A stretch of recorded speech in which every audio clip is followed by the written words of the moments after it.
आज का बिगड़ता हुआ लाइफस्टाइल, कब खा रहे हैं, कब सो रहे हैं, क्या खा रहे हैं, क्या पी रहे हैं, कुछ भी अता पता नहीं है। और इसी वजह से जो है हमारे जीवन में जो बीमारी बन चुकी है, कई सालों सालों से बीमारी बन चुकी है और एक तरह से हमारा जीवन ही पूरा अस्त व्यस्त हो चुका है। ढेर सारा तनाव कई बीमारियों को जन्म देता है। आप इन सभी तनावों से बचें और आप वही करिए जो आज आपको आयुर्वेदिक ट्रीटमेंट में जरूर बताया जाएगा। दर्शकों नमस्कार, आप सभी का स्वागत है आरोग्य में और मैं हूं आपकी दोस्त आंचल। कार्यक्रम को आगे बढ़ाएंगे, लेकिन उससे पहले देखिए आज की हमारी ये खास रिपोर्ट। साइटिका रीढ़ की हड्डी से शुरू होने वाली एक बीमारी है जो कूल्हों और नितंबों के माध्यम से चलती हुई दोनों पैर में नीचे की तरफ जाने वाली हड्डियों को ज्यादा प्रभावित करती है। यह वह बीमारी है जिसका दर्द आपकी पीठ, नितंबों और पैरों में गंभीर रूप से प्रकट होती है। आप इन क्षेत्रों में कमजोरी या सुन्नता भी महसूस कर सकते हैं।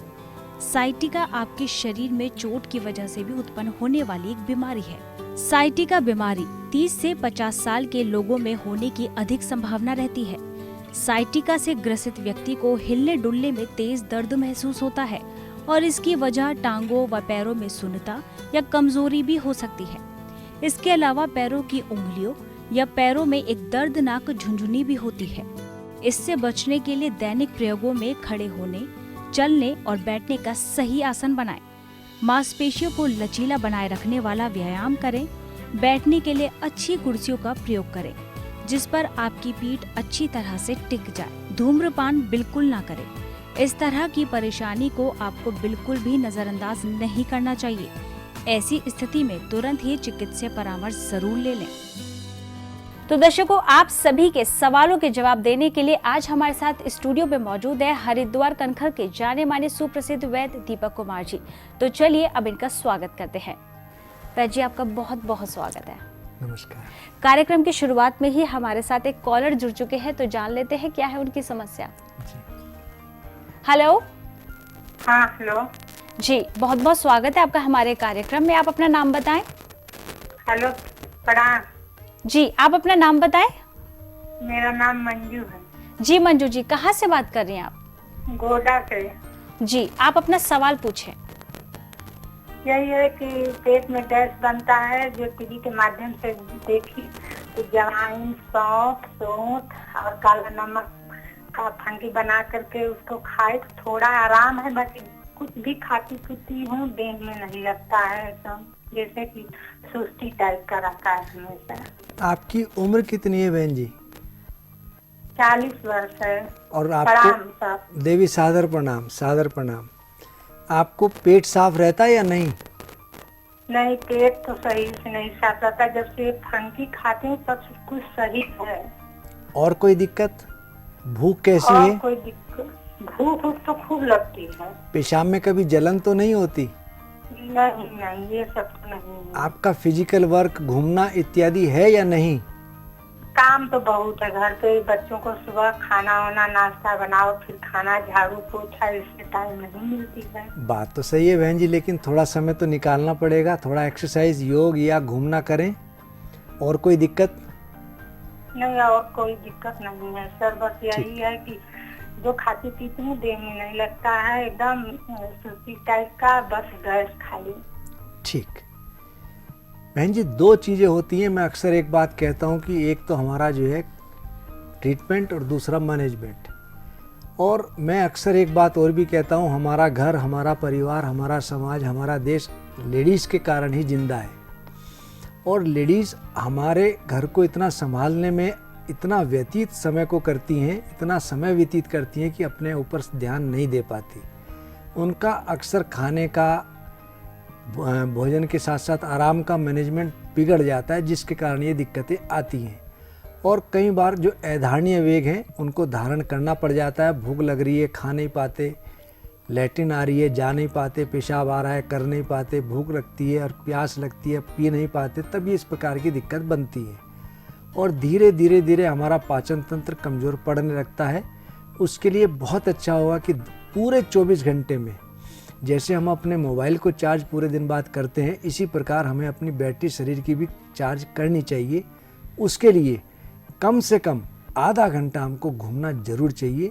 यदि घूम नहीं सकते तो घर में ही कुछ योग है, एक्सरसाइज है, जॉगिंग है, हमको ज़रूर करना चाहिए और इसके लिए आपको समय निकालना पड़ेगा। दूसरा, आप रात्रि में प्रतिदिन 1 चम्मच प्रवाहिक आहार चूर्ण लें।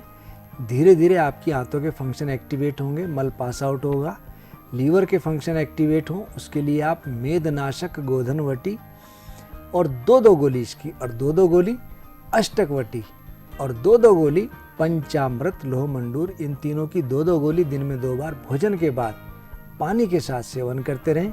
आपकी आंतों के लीवर के फंक्शन एक्टिवेट होंगे। लेकिन जैसे हमको दही जमाने के लिए पात्र साफ चाहिए, उसी प्रकार यदि हम अपने बॉडी के जो ऑर्गन्स हैं उनको एक्टिवेट करना है तो दवाई तो काम करेंगी, दवाई के साथ साथ आपका फिजिकल वर्क बहुत नितांत आवश्यक है। आप अपना समय निकालें। मैं उम्मीद करता हूँ इस प्रयोग से निश्चित रूप से आपको लाभ मिलेगा। जी, ये बहुत ज़रूरी होता है कि कभी कभी हम लोगों को अपने लिए समय निकालना बहुत ज़रूरी हो जाता है। मंजू जी, मैं आपसे उम्मीद करती हूँ कि जो वैद्य जी ने आपको जो ट्रीटमेंट बताया है, जिस तरह की सावधानियाँ आपको बताई हैं, आप उसे करिए और थोड़ा समय आप अपने लिए ज़रूर निकालें। दर्शकों से भी मैं कहना चाहूँगी, यदि आप भी अपने जीवन में आयुर्वेदिक ट्रीटमेंट लेना चाहते हैं तो हमारे स्टूडियो की फ़ोन लाइन्स अब स्टार्ट हो चुकी है। आप हमें कॉल कर सकते हैं, वैद्य जी से अपनी कोई भी बीमारी शेयर कर सकते हैं। साथ ही साथ आप हमारे साथ फेसबुक, ट्विटर और यूट्यूब के द्वारा भी, सोशल मीडिया के द्वारा भी आप हमसे जुड़ सकते हैं। सभी डिटेल्स आपकी टीवी स्क्रीन पर। अब वैद्य जी, जैसे कि आज हमारा विषय है सियाटिका, मैं आपसे जानना चाहूँगी किस तरह की ये बीमारी है और हमारे शरीर के किस अंग को ये बहुत प्रभावित करती है। क्या ये कई तरह की भी होती है और इसके शुरुआती लक्षण क्या हैं? आंचल जी, कहते रिंगन वात है, गृहसी भी अधिमान, वात सलेस्मया बात जा, द्वैविध है पहचान, वातज में पीड़ा अधिक, करिए सम्यक ज्ञान, अग्नि मांद अनुरुचि बढ़े, वात सलेस्मा जान। सियाटिका, इसको रिंगनबाई भी कहते हैं और इसको गृहसी भी कहते हैं। लंबर स्पाइन से जो हमारी नस कई बार दबने लगे, जो पैर की ओर जाती है, ये सबसे बड़ी तंत्रिका भी है। इसमें जब अवरोध आ जाता है तो हमारे पैर में भयंकर दर्द होता है और कीड़ी सी काटती हैं, सुन सा पड़ने लगता है और आदमी चलने फिरने में बहुत ज़्यादा अपने आप को लाचार महसूस करता है। कई बार किसी चोट के कारण या हमारे बैठने का तरीका गलत हो, हम बहुत सॉफ्ट गद्दे पे सोएं या बहुत झुककर काम करें या इजी चेयर जो लोग बहुत ज़्यादा प्रयोग करते हैं, उनको अक्सर यह सताती है। और बहुत ज़्यादा झुक के काम करने से भी इस प्रकार की दिक्कत बहुत तेज़ी से बढ़ती है। और जो हमारी सियाटिक नस है, जब दबने लगे, उसमें ब्लड सर्कुलेशन प्रॉपर ना हो, तब ये दिक्कत बहुत तेज़ी से बढ़ती है। और ये दोनों पैर में से किसी एक तरफ हो जाए तो आदमी की जान तक निकल जाती है, अपने आप को चलने फिरने से लाचार महसूस करने लगता है। वैद्य जी, ऐसे ही आपकी एक पेशेंट है जिन्हें कई टाइम से जो है काफ़ी टाइम से प्रॉब्लम थी और आपके ट्रीटमेंट लेने के बाद अब वो काफ़ी हद तक ठीक है। हमारी टीम ने उनसे बात की है, तो आइए सुन लेते हैं क्या कुछ कहा उन्होंने। जी, मेरा नाम सिकंदर पाल है। मैं 20 साल अमेरिका में रहा हूँ और 1914 में मेरा डॉक्टर तरेन ने ओपन हार्ट सर्जरी हुई थी मेरी, और उसके बाद मेरा ब्लड स्टूल में निकल आता था। तो डॉक्टर साहब ने फिर कहा भी एस्प्रिन, ब्लड तेरा पतला हो गया है, डॉक्टर तरेन ने, और ये एस्प्रिन बंद कर दो। तो फिर मैं बंद कर देता था, 15 दिन के बाद शुरू कर देनी, 2-4 दिन के बाद शुरू कर देनी, फिर मेरे ब्लड होता था। तो मैं ब्लड से बहुत परेशान था। तो मैंने फिर बोलना डॉक्टर साहब को, कहते हैं फिर बंद कर दे। तो मेरे ब्लड हर 15 दिन के बाद मेरे ब्लड निकलता था स्टूल के अंदर। और मैं फिर वैद्य जी के पास यहाँ हरिद्वार में आया, मेरे फ्लैट है यहाँ पर। तो मेरे को पता लगा, मैंने इनसे ली दवाई, अब 2 महीने हो गए हैं और इन्होंने दवाई दी है और मेरा बिल्कुल ब्लड नहीं निकल रहा और आई एम फिट। वैद्य जी, ये थे अमेरिका से सिकंदर पाल, जिनकी प्रॉब्लम ये थी कि इनकी एक ओपन हार्ट सर्जरी हुई थी और कई तरह की प्रॉब्लम, इनको ब्लड में प्रॉब्लम रही थी। तो आपके संपर्क में आने के बाद जो इनकी कई टाइम से जो ब्लड की प्रॉब्लम रही थी वो ठीक हो गई है, तो क्या आयुर्वेदिक ट्रीटमेंट आपने इनको दिया? आंचल जी, इनकी सर्जरी के बाद इन्होंने इकोस्प्रिन लगातार सेवन करी, जिसके कारण इनका ब्लड बहुत पतला हो गया और वह अक्सर ब्लड लैटिन के साथ इनको जाने लगता था और कभी कभी खून इतना ज़्यादा जाता था कि ये बहुत ज़्यादा कमजोरी महसूस करते थे। और स्वाभाविक भी है, यदि हमारी बॉडी से ब्लड का लॉस होगा तो निश्चित रूप से कमजोरी आएगी। हम अपनी फार्मेसी में एक दवा बनाते हैं ब्रदर रिपो, जिसके बारे में अक्सर कहता हूँ कि लेडीज़ को गायनिक ट्रबल हो, ब्लीडिंग बहुत ज़्यादा हो, या किसी को नक्सीर आती हो, या ब्लीडिंग पाइल्स हो, या अल्सरेटिव कोलाइटिस हो, अल्सर्स हो, उसमें ये बहुत अच्छा कार्य करती है। मैंने इनको बवासीर की दवा के साथ साथ इनको, क्योंकि गैस भी काफ़ी बनती थी, ब्रदर रिपो 2 गोली दिन में 2 बार सेवन कराई। कोष्ठ शुद्धि रहे उसके लिए मैं इनको प्रवाहिकार चूर्ण और इसके अंदर स्फटिक भस्म और आयुर्वेद की एक बहुत ही अच्छी पिष्टी है जिसका नाम है कहरवा पिष्टी। यह भी ब्लड को रोकती है और शरीर में कमजोरी दूर करती है। मैंने इनको प्रवाहिकार चूर्ण के साथ स्फटिक भस्म और कहरवा पिष्टी मिलाकर रात्रि में 1 बार 1 चम्मच पानी के साथ सेवन कराई। धीरे धीरे जहाँ से इनका पंचर था हिलअप हुआ, ब्लड जो आता था वह धीरे धीरे रुका, गैस की समस्या इनकी दूर हुई और आपने देखा भगवान के आशीर्वाद से अब ये काफ़ी हद तक स्वस्थ है। ये सब कमाल है आयुर्वेदिक ट्रीटमेंट की, हम कहेंगे। दर्शकों, यदि आप भी हमारे कार्यक्रम आरोग्य के साथ जोड़ना चाहते हैं तो टीवी स्क्रीन पर जो नंबर दिए जा रहे हैं आप उन पर कॉल कर सकते हैं। कार्यक्रम के बाद भी यदि आप वैजी से पर्सनली मिलना चाहते हैं तो भी आप टीवी स्क्रीन पर जो नंबर्स दिए जा रहे हैं आप उन पर कॉल कर सकते हैं। इसी बीच एक दर्शक हमारे साथ जुड़ चुके हैं। जी हेलो। हेलो जी, बहुत बहुत स्वागत है आपका हमारे कार्यक्रम में। आप अपना नाम बताएं। वर्षा बेन। जी वर्षा जी, क्या जानना चाहती हैं आप? वो हमको तो पेट में हर्निया हो गया है। अच्छा, कब से?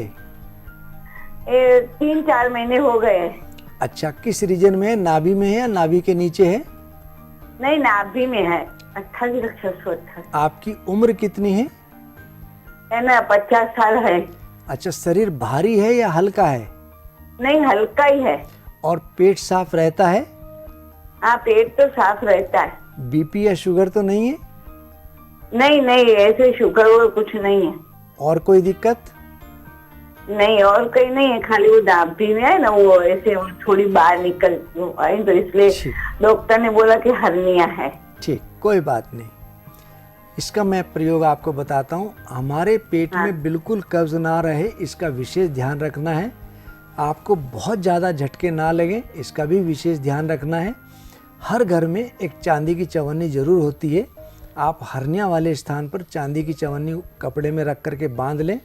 और साथ में आयुर्वेद का एक बहुत अच्छा प्रसिद्ध चूर्ण है आंत्र वृद्धिहर चूर्ण। इसकी आप 1-1 चम्मच सुबह शाम पानी के साथ सेवन करें। और साथ में 2-2 गोली वृद्धिवाधिका वटी, 2-2 गोली दिन में 2 बार, इसको भी इसी के साथ पानी के साथ सेवन करते रहें।